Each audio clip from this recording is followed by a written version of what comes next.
हम अंतर्राष्ट्रीय योग दिवस के जरिए भारत के महान योग विज्ञान को नई पहचान दिला रहे हैं। हमारा योग आज लोगों को जोड़ने का माध्यम बन रहा है। साथियों, हमारी एकता का दूसरा स्तंभ है भाषाई एकता। भारत की सैकड़ों भाषाएं और डायलेक्ट्स, बोलियां, ये भारत की खुली और रचनात्मक सोच का प्रतीक है।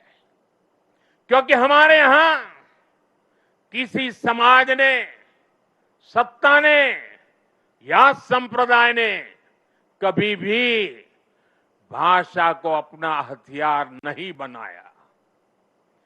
एक भाषा को थोपने का प्रयास नहीं हुआ।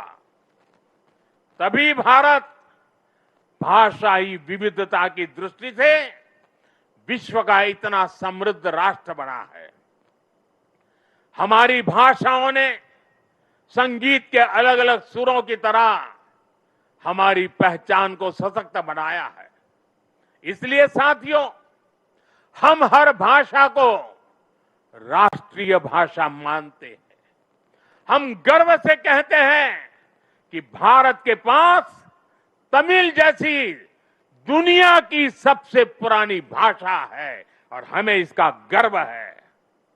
हमारे पास संस्कृत जैसी ज्ञान की धरोहर है।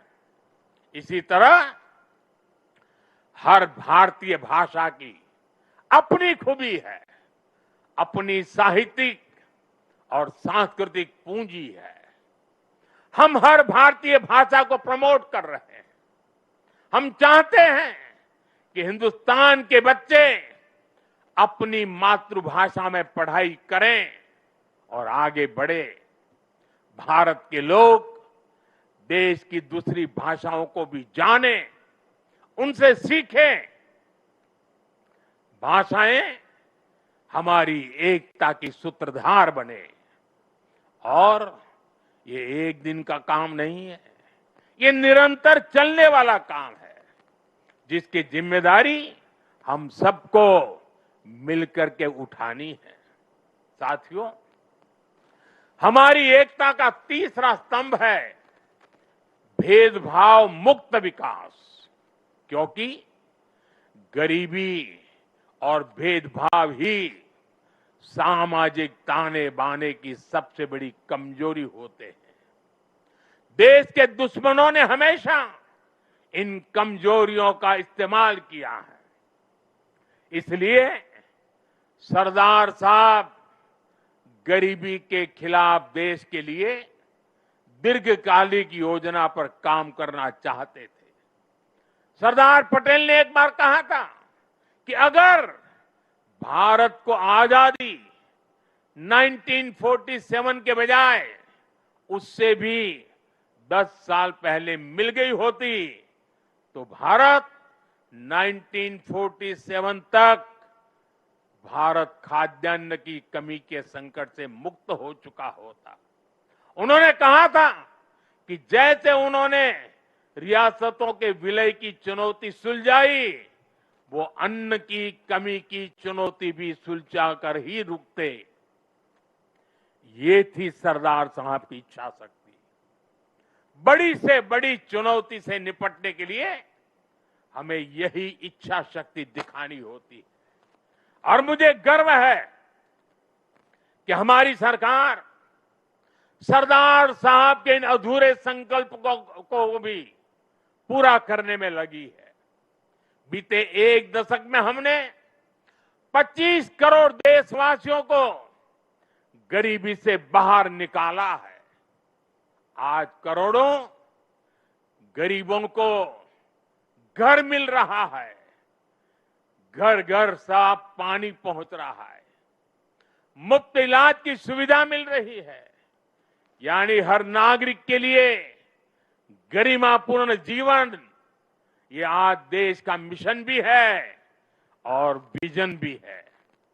भेदभाव और भ्रष्टाचार मुक्त ये नीतियां आज राष्ट्रीय एकता को मजबूत बना रही है। साथियों, राष्ट्रीय एकता का चौथा स्तंभ है कनेक्टिविटी से दिलों का कनेक्शन। आज देश में रिकॉर्ड हाईवेज और एक्सप्रेसवेज बन रहे हैं।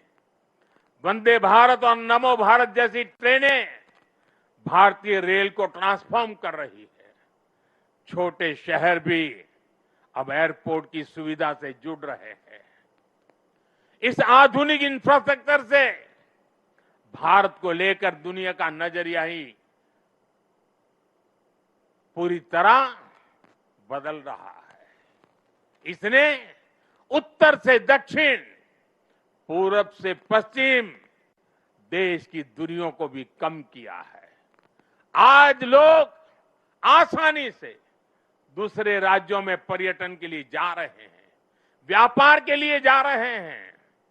ये पीपल टू पीपल कनेक्ट और कल्चरल एक्सचेंज उसका एक नया दौर है जो राष्ट्रीय एकता को बल दे रहा है। और डिजिटल रिवॉल्यूशन जो हुआ है उसने इस एकता को नई मजबूती देने का अवसर भी दिया है।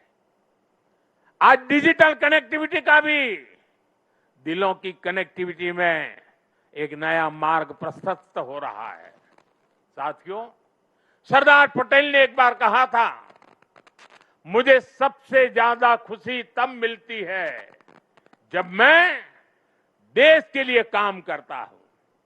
मैं भी आज हर देशवासी से यही आह्वान करता हूं। देश के लिए काम करने से बड़ी खुशी कोई और नहीं हो सकती।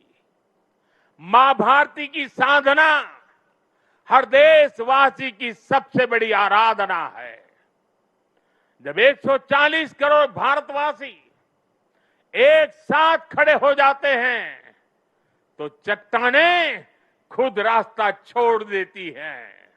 जब 140 करोड़ देशवासी एक स्वर में बोलते हैं तो वो शब्द भारत की सफलता का उद्घोष बन जाते हैं। हमें एकता के इसी मूल मंत्र को अपना संकल्प बनाना है। हमें बंटना नहीं है, हमें कमजोर नहीं पड़ना है। यही सरदार साहब के लिए हमारी सच्ची श्रद्धांजलि है। मुझे विश्वास है हम सब साथ मिलकर एक भारत श्रेष्ठ भारत के संकल्प को मजबूती देंगे। हम साथ मिलकर विकसित भारत और आत्मनिर्भर भारत के सपने को पूरा करेंगे। इसी भाव के साथ मैं एक बार फिर सरदार साहब के चरणों में श्रद्धांजलि देता हूं। मेरे साथ बोलिए, भारत माता की आवाज देश के हर कोने में पहुंचनी चाहिए। साथियों, भारत माता की, भारत माता की, भारत माता की, वंदे वंदे वंदे वंदे वंदे वंदे वंदे